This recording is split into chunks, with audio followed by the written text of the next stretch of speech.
흔히들 일본 제조업, 이제 한물 같다고 생각하잖아요. 그런데 과연 그럴까요? 오늘 그 숨겨진 이야기를 한번 파헤쳐 보겠습니다. 주제는 바로 제조의 역설, 왜 세계는 여전히 일본에 의존하는가입니다. 자, 이런 질문. 우리 주변에서 심심치 않게 들리죠. 일본 제조업의 시대는 끝났는가? 경제가 오랫동안 좀 침체됐었고, 또 주변의 다른 아시아 국가들이 워낙 무섭게 치고 올라왔으니까요. 어찌 보면 당연한 질문일 수 있습니다. 바로 이 지점에서 오늘의 핵심, 이 역설이 등장합니다. 우리가 보통 생각하는 건 왼쪽이죠. 대량 생산은 이제 다 중국 같은 곳으로 넘어갔고, 일본은 경쟁력을 잃었다. 이런 이야기요. 그런데 숨겨진 현실을 들여다보면 세상에서 제일 잘 나가는 최첨단 제품들 있잖아요. 그 심장부에는 여전히 오직 일본 기업만 만들 수 있는 부품이 들어간다는 겁니다. 대체 왜 이런 일이 벌어지는 걸까요?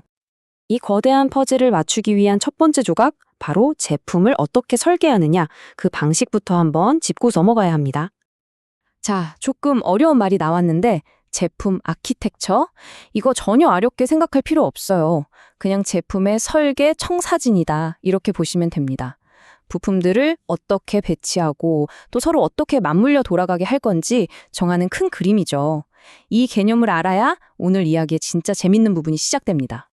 제품 설계 방식은 크게 두 가지로 나눌 수 있어요. 하나는 모듈러 방식. 이건 딱 PC 생각하시면 돼요. 레고 블럭처럼 표준화된 부품들을 그냥 가져다가 꽂기만 하면 되죠. 그러니까 아웃소싱도 쉽고 대량 생산하기에 아주 좋습니다. 반면에 인테그럴 방식은 자동차 엔진처럼 부품 하나하나가 아주 촘촘하게 유기적으로 얽혀 있는 거예요. 처음부터 우리만을 위해 맞춤 설계된 팀 같은 거죠. 당연히 훨씬 더 복잡하고 깊이 있는 조율이 필요하고요. 그런데 말이죠. 그럼 모듈러는 쉽고 인테그럴은 어렵구나. 이렇게 단순하게만 생각하면 이 문제의 본질을 놓치게 됩니다. 지금부터 제품 속에 숨겨진 또 다른 층, 그 비밀을 한꺼풀 더 벗겨보겠습니다. 자, 2000년대 초반으로 한번 가볼까요? 그때 한창 유행했던 DVD 플레이어 시장입니다. 이 DVD 플레이어가 바로 대표적인 모듈러 제품이었어요. 그러니까 부품 사다가 조립만 하면 됐죠. 그러다 보니 보시는 것처럼 중국이 전 세계 생산량의 거의 절반을 차지하면서 조립 시장의 절대 강자로 떠오릅니다. 여기까지는 우리가 다 아는 이야기죠. 그런데 여기서 진짜 반전이 나옵니다. 정말 재미있는 게 뭐냐면요. 완제품 조립 시장에서는 일본이 거의 보이지도 않는데 그 DVD 플레이어의 심장이라고 할 수 있는 핵심 부품, 바로 광학 픽업은 일본이 시장을 그냥 꽉 잡고 있었던 겁니다. 압도적이었죠. 겉모습, 그러니까 껍데기는 중국에서 만들었지만 그 안에서 가장 중요한 기술, 그 심장은 일본이 만들어서 공급한 셈이에요. 신기하지 않나요? 그럼 이제 이런 질문을 던져봐야 합니다. 아니, 완제품이 레고처럼 조립하기 쉬운 모듈러 방식이라면서요? 그런데 왜 그 안에 들어가는 가장 중요한 부품은 다른 나라에선 못 만들고 여전히 일본에서만 만들 수 있었을까요? 뭔가 이상하잖아요. 이 모듈러냐, 인테그럴이냐, 이 구분만으로는 도저히 설명이 안 되는 지점입니다. 바로 이 모든 수수께끼를 풀어줄 열쇠, 오늘의 주인공 개념을 소개해드리겠습니다. 바로 일본어로 기반지라고 불리는 개념입니다. 이 기반지라는 건요, 우리가 책상에 앉아서 책 보고 외우는 그런 지식이 전혀 아닙니다. 이건 몸으로 배우는 지식이에요. 수없이 반복되는 미세한 조정, 일본어로 스리아와 세라고 하는데 이런 과정을 통해서만 얻을 수 있는 경험에 뿌리 내린 아주 깊은 전문 지식입니다. 말이나 글로 설명하기 힘든 그야말로 손맛 같은 거죠. 쉽게 복사하거나 가르쳐줄 수 없는 노하우의 결정체라고 할 수 있습니다. 이 기반지는 그냥 만들어지는 게 아니에요. 먼저 설계를 하죠. 그리고 시제품을 만들어서 테스트합니다. 당연히 실패하겠죠. 그럼 그 실패 원인을 뼈저리게 분석하고 피드백을 반영해서 또 개선합니다. 그리고 이걸 다시 반복해요. 또 반복하고 또 반복하고 이 지독가리만큼 끈질긴 과정을 거치면서 현장에서만 쌓을 수 있는 그야말로 살아 숨쉬는 지식이 바로 기반지인 겁니다. 자, 그럼 이 기반지라는 게 대체 왜 그렇게 따라하기가 힘든 걸까요? 이제부터 정말 흥미로운 사례를 통해 그 이유를 한번 살펴보겠습니다.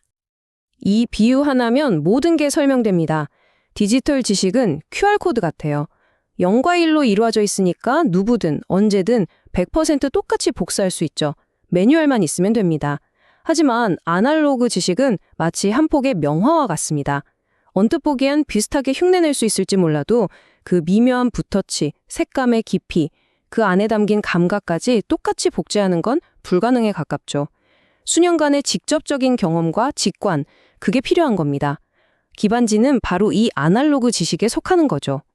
한 전문가도 정확히 이렇게 말했습니다. 디지털 회로는 복사하기 쉽다. 하지만 아날로그 기술은 진짜 노하우가 필요하고 바로 그게 차별점을 만든다. 결국 누구나 복사할 수 있는 기술은 더 이상 경쟁력이 아니라는 거죠. 복제 불가능한 아날로그적 깊이야말로 진짜 무기가 되는 세상입니다. 이 개념을 정말 온몸으로 느끼게 해주는 기가 막힌 이야기가 하나 있습니다. 중국의 한 가전회사가 있었어요. 이 회사가 전자레인지의 핵심 부품인 마그네트론을 만들 수 있는 설계도, 즉 레시피와 생산 장비를 싹 다 구했어요. 그리고 실제로 기존 제품을 대량 생산하는 데 성공합니다. 이제 다 따라잡았다고 생각했겠죠. 그런데 갑자기 유럽연합에서 전자기파 규제를 엄청나게 강화해버린 겁니다. 자, 문제가 생겼죠. 이 중국 회사는 레시피는 가지고 있었지만 이 새로운 규제에 맞춰서 부품을 개선하고 재설계할 지식, 즉 기반지가 없었던 거예요. 결과가 어떻게 됐을까요? 결국 규제에 맞춘 새로운 마그네트론을 다시 일본 회사에서 사와야만 했습니다. 이게 바로 레시피와 진짜 실력의 차이입니다. 이런 기반지는 정말 여러 분야에서 절대적인 힘을 발휘합니다.